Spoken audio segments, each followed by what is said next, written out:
For the guy who's like, we have to focus on America first and start getting involved, every single foreign entanglement someone mentions, we'll be involved. We'll get involved with that. Biden 2040, Jinping 2044. It's just like, bro, it's just not at all what you were talking about in the campaign, and not at all like a smart long-term it's stretching yourself in every direction. I did. I pushed him. I didn't like certain things that he did, and you saw what I did about that. I also stopped, we knocked the hell out of Iran, and then it was time to stop, and we stopped. President Trump told us. A-Truck has voter's remorse? Yeah, they don't regret. What's the poly market saying? Oh, that's a good question. Poly market shut down. Right now, holy fuck. The betting markets have it lasting until November 29th? November 16 plus? Dude, this would be by far the longest shutdown. I don't know if I'd bet that. Maybe I'm fucking stupid. I think they'll get a deal this week, bro. God, can you imagine being born in a time where the government just functioned relatively normally? It'd be so fucking boring. I think it's so much cooler that we have increasingly longer. In fact, the last two shutdowns are the longest ones ever. Is there anywhere I can watch coverage of this by people in One Piece outfits? You know what? This is a niche that the marketplace is filled. Did you see Michael Burry's post in Crypto Tweets? Yeah, I did. Michael Burry posted a GIF of Christian Bale playing Michael Burry. He's getting in the weeds, dude. Boring kitty strats? Maybe. Your post is "Dark times are ahead of us," and it says, "You are here," referring to Trump 2024. And then it goes down to Trump 2028. Squeaks 2032, Squeaks 2036, Biden 2040, Jinping 2044, and McCaig 2048. Dark times are truly fucking ahead. I gotta say though, that is a crazy comeback by Joey B. Let's talk about Israel. You got the remaining Israeli hostages out of Gaza. Did. You arranged a ceasefire, however fragile that may be. Those are major. It's not fragile. It's a very solid, you hear about Hamas, but Hamas could be taken out immediately if they don't behave. They know that. If I want them to disarm, I'll get them to disarm very quickly. They'll be eliminated. They know that. Can you push Bibi Netanyahu to recognize a Palestinian state? Yeah, he's fine. He's fine. Look, he's a wartime prime minister. I worked very well with him. Yeah, I had to push him a little bit one way or the other. I think I did a great job in pushing him. He's a very talented guy. He's a guy that has never been pushed before, actually. Can I ask you, Mr. President, on that point, though? Yeah. When the stock market is doing well, that doesn't affect everybody. Not everybody's invested. She should ask him, like, when the stock market was doing poorly, which is just the middle of this year, he was nonstop truthing that this was the Biden economy. That he just gotten started. This is the Biden economy. Now that it's up, it's like, oh, it's because of my incredible policy. The stock market was up during Biden too. The disconnect between the stock market and Main Street has never gotten more wide. Outside of the top end of the K that owns 90% of shares, who are feeling a great wealth effect, the average person is not benefiting. Yeah, even within the stock market. I just saw on the last day when it hit all-time highs, it is the least breadth the stock market ever had, which means that I think 82% of the stocks in the S&P 500 went down. But because a few gigantic mega caps went up, the stock market rose on the whole, in aggregate. It's extremely contained. But there have been grocery prices are up. 401ks, people have 401ks.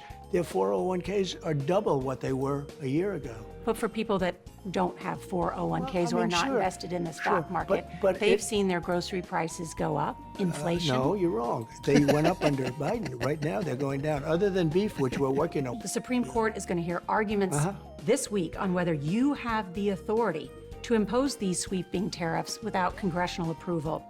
The lower courts have ruled against you. That's why it's in the Supreme Court right now. Very close rulings, yeah. What happens to your economic plan if the Supreme Court invalidates your tariffs? I think our country would be immeasurably hurt. Because of tariffs, we have the highest stock market we've ever had. Because of tariffs, 401ks at the highest level, and this is millions and millions of people. That's not even closely connected. That's not even connected at all. I think it's the most important subject discussed by the Supreme Court in 100 years. That is 100% not true. The stock market's at all-time highs because we have a gigantic AI capex boom. Spending on capital expenditures like data centers and energy build-outs and all that. Now, whether that will pay off or not is an up-in-the-air question. I obviously have made my opinion on that, but It's unknown right now. There's no way to draw the connection between the two things. Illegal crossings at the southern border are at a 55-year low. More recently, Americans have been watching videos of ICE tackling a young mother, tear gas being used in a Chicago residential neighborhood, and the smash. Before he goes on, I just want to say the polling on this. So Trump's handling of the border specifically is probably his single highest polling point.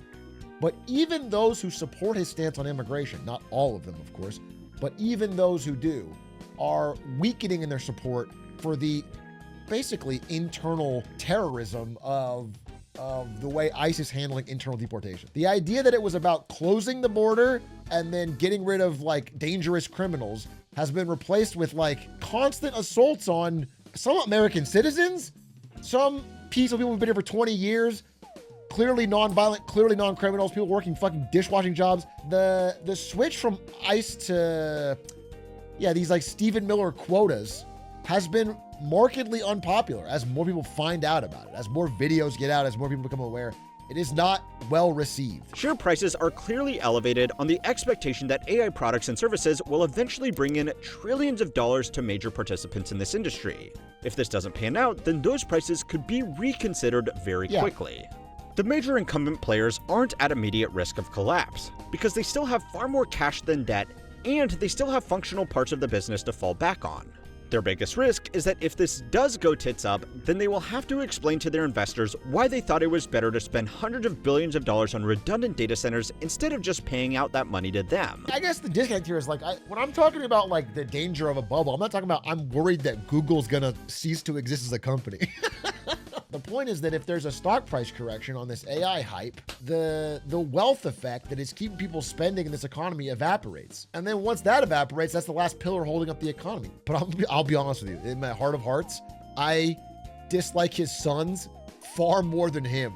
And I don't like him at all. His fucking snot-nosed crypto fucking shilling sons are awful. This past Tuesday, while speaking to American troops in Japan, you talked about U.S. cities that are having trouble with crime. And you said, if we need more than the National Guard, we'll send more than the National Guard. What does that mean, send more than the National Guard? Well, if you had to send in the Army or if you had to send in the Marines, I'd do that in a heartbeat. You know, you have a thing called the Insurrection Act. You know that, right? Do you know that I could use that? So you're going to send the military into American cities? Well, if I wanted to, I could, if I wanted to use the Insurrection Act. The Insurrection Act has been used routinely by presidents. Not routinely. And if I needed No, it, that would not mean routinely. I could bring in the Army. Bro, this is like an abuser, dude. I could do it. I could hit you. I didn't. Chad, I could ban you all right now. I just want you to know that. Zorhan Mandami, 34-year-old Democratic socialist.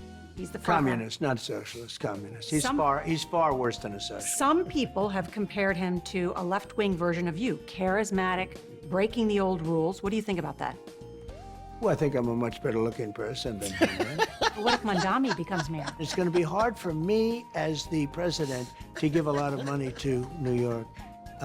Flirts? Because if you have a communist running New York, all you're doing is wasting the money you're sending there. He's got So, aura. He's got I don't know if Riz. he's one, and I'm not a fan of Cuomo one way or the other, but if it's going to be between a bad Democrat and a communist, I'm going to pick the bad Democrat all the time, to be honest with you. 56% feel as foreign politicians have hurt America's standing in the world? Almost certainly. This is shocking this is not 100%. About a quarter of Americans said the state of the U.S. democracy is the top issue facing the nation. So I hear this all the time, and I even hear it from people in chat sometimes. And it's not like it's not an important issue, but every time somebody says this, I always feel like they're well off. And it's like, I get it. I agree. He's shaking the foundations of our systems, but I am of the opinion that you could build a really, really strong big tent group entirely on the fact that people are getting fucked over economically. We have enough nuclear weapons to blow up the world 150 times. Russia has a lot of nuclear weapons, and China will have a lot. They have some, they have quite a bit, but So why they do don't we have need to any test more. our nuclear weapons? Well, because you have to see how they work. You know, you do have to. And the reason I'm saying, It doesn't make any. The question was, why are you testing again? And he's like, because we got to get denuclearized. What the fuck does that have to mean?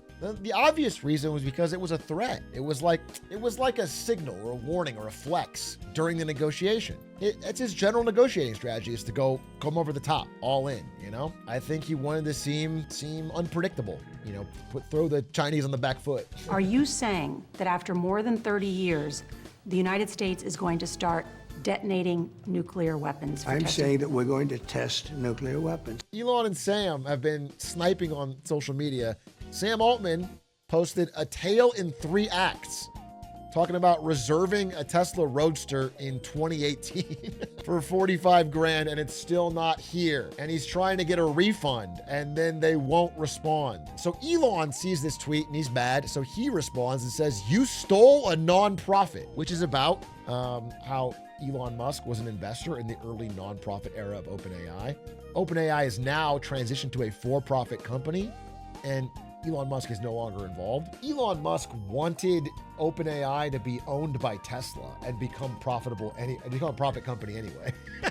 I helped turn the thing you left for dead into what should be the largest nonprofit ever. You know as well as anyone that a structure like what OpenAI is now is required to make that happen. Serious questions. If the shutdown lasts until the end of the month, how badly will it affect domestic flights? The idea is that there's going to be rolling shutdowns.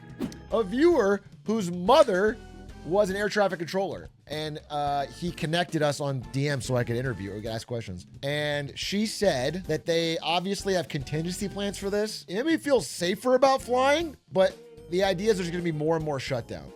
The system is safe, but they'll put, quote, flow on surrounding areas, meaning they'll do more ground stops, more delays, more reroutes to control traffic from traffic centers that are understaffed. Usually there's like 5 miles between each aircraft, but whenever there's a shutdown like this, they'll extend it to 20. Eventually they'll have to do airport closures. What they're doing right now because of staffing issues is they've begun to offer, quote, credit hours, which allows you to be rewarded with time off in the future. So CZ here, head of Binance, arrested on securities fraud, charged, guilty, goes to jail, makes a massive donation, $2 billion donation to World Liberty Financial stablecoin, which is Trump's son. All of a sudden he's pardoned. They asked Trump about it. The government at the time said that CZ had caused significant harm to U.S. national security, essentially by allowing terrorist groups like Hamas to move millions of dollars around. Why did you pardon him? Okay, are you ready? I don't know who he is. I know he got a 4-month sentence or something like that, and I heard it was a Biden witch hunt. In 2025, Just like not, first of all, if true, that's just as bad. And by the way, I believe him. In that, I actually think Trump just fucking signed it and it comes from one of his dipshit kids. I don't think he's lying, but I think it's just as bad.